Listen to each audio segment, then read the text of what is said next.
The whole world has been talking about Caitlyn Clark. Caitlyn Clark has been ruled out, did not participate in that game. Stephanie White speaking to the media. We see Caitlyn down there. Is there anything new about her status or day-to-day? Is she going to be able to play tomorrow? No, she's going to be out. They just confirmed it. Caitlyn Clark is still out, and Stephanie White says her injury is serious. No return date yet. Caitlyn Clark, emotionally, she's fine. Mentally, she's fine. Physically, it's in question. And while the media throws shade and critics question her toughness, the truth is this. Caitlyn's battling nonstop hits, carrying the league on her back. Ever since joining the WNBA, ticket sales, merchandise sales, TV ratings, interest in the league have all skyrocketed. And still shows up every game, even from the bench. She deserves all the attention. All the attention's going to her. She's the face of the league. She got to play. She's a captain. If you stand with Caitlyn 100%, drop it in the comments right now. The weight that she is carrying for the sake of the sport, both intentionally and incidentally, I don't think anybody has had to carry more weight. Stephanie White, head coach of the Indiana Fever, finally addressed what fans have feared. Caitlyn Clark's injury isn't just minor. In a recent press conference, White confirmed that Clark is officially ruled out again. Caitlyn Clark has already officially been ruled out, marking her 4th consecutive absence, and stated clearly she's not playing tomorrow. Caitlyn Clark groin ruled out for Thursday matchup. It's her 4th straight absent. This wasn't a hopeful day-to-day situation. It was a firm decision based on medical advice and long-term health priorities. White explained the Fever's approach isn't just about rushing her back onto the court to win a game. She emphasized that Caitlyn's long-term health and career are the priority, saying, "I don't want this to be something that lingers. We want to make sure she's 100% ready to go." We want to make sure that she is 100% ready to go and that we put her long-term health and wellness as at the forefront. I think she needs to take her time and actually, try to heal up before she gets back on that floor. That line alone tells you how serious this groin injury is. She is injured. Recovering from a groin injury takes time, depends on the severity from a grade 1 tear to a grade 3 tear. It's not about pushing through the pain anymore. The season is not a sprint, but a marathon, absolutely. It's about preserving the very player who's transformed the WNBA. Even though Caitlyn is reportedly eager to return, working with trainers and constantly itching to suit up, White is holding the line, explaining that sometimes it's the coaching staff's job to protect players from themselves. She wants to play, and she's working to play, and she has been working to play. And I think after a few days, it's like, okay, we've got a little bit of time. Thinking 5 games before All-Star break, we've got a little bit of time. So let's just ease her mind, even though she's antsy, and let's do this the right way and make sure that we're ready to go and 100% when she comes back. They've got a 5-game homestand and the All-Star break right around the corner. Clark is the face of that event, a captain, and possibly part of the 3-point contest. I think she will be out for at least 2 weeks, maybe even longer. Just keep it in the grand. Maybe she won't even play until the All-Star game. The Fever knows what's at stake, not just this season, but her future in the league. Stephanie White speaking to the media about Caitlyn. Do we see Caitlyn Clark come back during this 5-game home stretch? I don't know.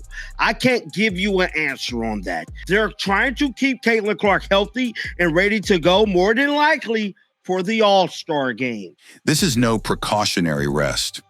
This is a calculated move. Just say she's going to be out for about 2 weeks and then reevaluate. By a team that realizes Caitlyn Clark isn't just another player. She is the league. Anybody with 2 eyes can see that the Indiana Fever is not a better team, or not a better team, when Caitlyn Clark is not on that floor. Fam, the offense is extremely stagnant. Caitlyn Clark isn't just battling an injury, she's battling a narrative. And that's almost more frustrating than the groin strain itself. Let's start with the facts. Caitlyn has now missed 8 of 16 games in this WNBA season. Caitlyn Clark played 139 games in college, missed none. She's played 16 games this season and has missed 8. The Fever have played 16, she's missed 8. That's exactly 50%. At first glance, that might raise eyebrows. So if you've already missed 8 out of 16, you're nearly 50% of the way through the season. Some critics, especially in national media, have already started questioning whether Clark is injury-prone, or even worse, you're not injury-prone until you are. Whether she's faking it. So you're hitting that she's faking her injury, fam? Yes, seriously. Sports analyst Skip Bayless implied that Clark's sideline presence was just performative. Have nonsense like this being aired by the one and only Skip Bayless, and I'm not sure I've ever seen an injured star cheer and celebrate harder for his or her teammates than Caitlyn Clark did while watching from the bench tonight as the Fever upset the Lynx. Of course, it seemed like every Fever basket was followed by a Caitlyn react shot, suggesting that someone as lively and engaged as her during games couldn't really be hurt. But this kind of analysis doesn't just miss the point. It completely disrespects the reality of professional sports. You never seen when Aaliyah Edwards and Shakira Austin was sitting on the sideline injured at the beginning of the season and rooting on their teammates. You didn't see them getting up off of the bench, celebrating, throwing cellies all over the place. I've seen it plenty of times where LeBron James, with a foot injury, would get up celebrating, shots, doing all kind of stuff on the sideline. Cut it out, man. Anthony Davis, I've seen him do it. Groin and quad injuries are soft tissue issues, not contact injuries. She didn't turn on somebody's ankle. She didn't get elbowed into a rib. They're soft tissue injuries. You don't need to take a hard fall to get one. These types of injuries are about overuse, load management, and cumulative stress on the body. Soft tissue injuries are injuries that are most preventable. Those are injuries that occur because of excess usage. As former NFL players pointed out, soft tissue injuries are warnings. Your body tells you when it's had enough. And Caitlyn, coming off one of the most exhausting college careers in history, went straight into the pros without rest. From college, you go right to WNBA and you play immediately. And her playing style requires her to burn a lot of energy and be more susceptible to soft tissue injuries. No off season, no time to recover. She played over 130 straight college games without missing one. That's not just impressive, that's unheard of. And yet in her rookie season, she still showed up to every WNBA game. No one questioned her toughness then. As soon as she has that great game, the next game or the game after that, she starts feeling it again. But now, because she's sitting out with legitimate injuries, suddenly people want to doubt her dedication? I am now become worried about Caitlyn Clark being able to sustain the pro rigors of the game because they're 8-8, but you've missed 8 games. Let's be real. This is not about toughness. This is about a young athlete being pushed past her physical limits in a league that has given her no breathing room. Clark isn't some brittle player. She's not new to contact either. She's played through pain before. I grew up with 2 brothers. Things were very physical. A lot of blood, a lot of tears, whatever it was. But when you're being full court pressed every possession, Press coverage, a type of full court press coverage, a type of blitzing, and a type of trapping that nobody has had to deal with at this early in their career. targeted by defenders who want to make a name for themselves, and expected to carry an entire league's ratings, something's got to give. These injuries aren't a sign of weakness, they're a sign of burnout from overexposure and over-reliance. Even experts are split. Some say she might be developing patterns that make her vulnerable. Others argue she's simply overused and under-rested. Caitlyn Clark before the All-Star break, 17 points a game. But then after the All-Star break, 21 points a game. She needed rest. Either way, it's clear, this is not the time to question her integrity. This is the time to protect her. That's just disingenuous, bro. So when the media throws cheap shots, suggesting she's milking it, or that the Fever play better without her, remember the numbers. Anybody with two eyes can see that the Indiana Fever is not a better team, or not a better team, when Caitlyn Clark is not on that floor. Fam, the offense is extremely stagnant. Remember her Iron Woman streak. And remember this, a smart franchise knows when to preserve its most valuable asset, not just for the next game, but for the next decade. The Indiana Fever are doing the right thing, and Caitlyn Clark deserves far more respect than she's getting. She is by far the best player in the league. All the fans want to be just like Caitlyn. She's the biggest draw by far this league has ever had. If you want to understand the real reason Caitlyn Clark is sidelined and why this injury feels more serious than it looks, you need to go beyond medical charts and stats. You need to look at how she's being treated on the court. Because from the minute she stepped into the WNBA, Clark hasn't just been playing basketball. She's been dodging targeted attacks, enduring cheap shots, and taking hits that seem more personal than professional. Let's not sugarcoat it.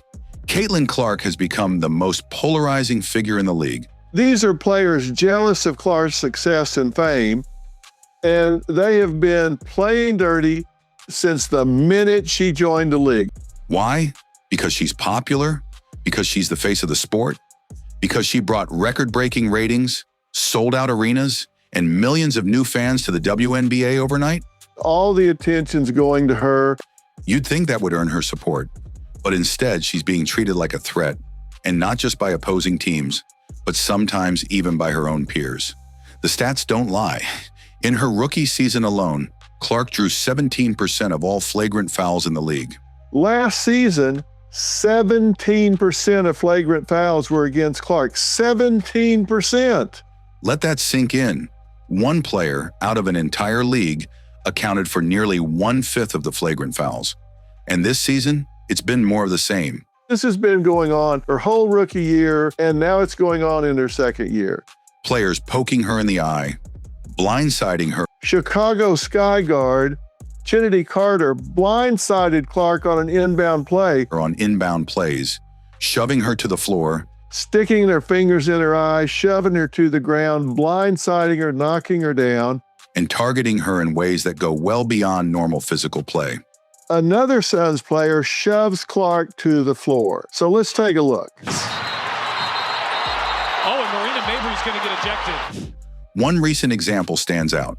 In a heated game against the Connecticut Sun, Caitlyn was repeatedly targeted, poked in the eye, knocked to the ground. There's a game between the Connecticut Sun versus the Indiana Fever, Caitlyn Clark's team. Now, Connecticut took aim at Clark all game long. And at one point, Connecticut Sun guard J.C. Sheldon poked Clark right in the eye. I mean, is that displacement? I think it is. And it was so blatant that her teammate Sophie Cunningham had enough. Cunningham retaliated. She grabbed a player, committed a hard foul, and got ejected and fined by the league. That's a flagrant foul. Clearly, Cunningham committed a hard foul on Sheldon, hard grabbing her by the head. Some say she grabbed her by the hair, I don't know, but she clearly got a hold of her coming in and forced her to the ground. But what did the fans do? They celebrated her. Overnight, Sophie gained 1.1 million followers on TikTok. Her popularity goes through the roof. She picked up like 1.1 million followers on TikTok instantly. And saw her jersey sales spike. Her jersey sells out. Why? Because people are tired of seeing Clark beaten up while referees and league officials stand by and do nothing. Where are the refs? It's like these referees are blind. During that, it was just part of the game. I think the refs had a lot to do with that. It was a build-up for a couple of years now of them just not protecting, the star player of the WNBA. And so at the end of the day, I'm going to protect my teammates. That's what I do. And I'm a team player, so.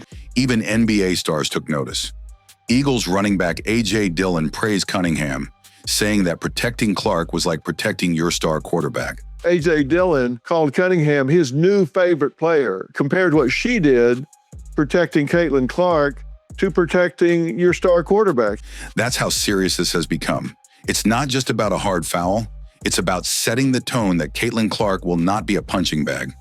Yet through all of this, Clark has never publicly complained. She doesn't go to the refs every time and complain. She doesn't get into press conferences afterwards and whine. No whining to refs.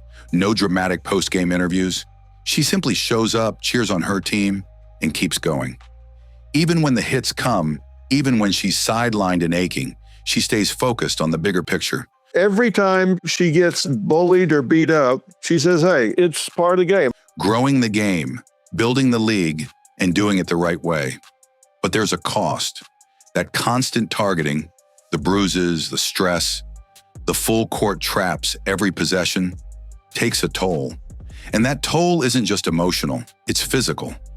Soft tissue injuries like groin and quad strains, they're amplified by overuse and constant contact. But when you pull your groin, when you do your quad, it's because of overuse, it's because of excessive use.